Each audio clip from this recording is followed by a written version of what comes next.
Garbage disposal completely dead? No hum, no sound at all when you flip the switch.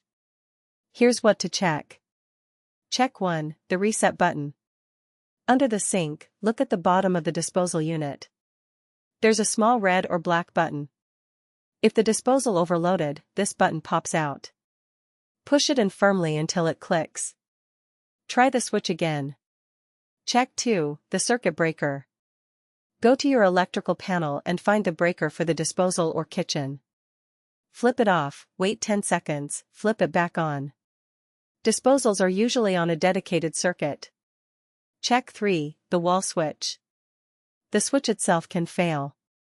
If you hear a slight buzz from the disposal when you press the switch, the disposal is getting power and the issue is the motor.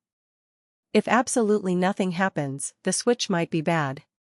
Switch replacement is cheap, about $50 to $75. Check 4, GFCI outlet. Some disposals are wired through a GFCI outlet under the sink.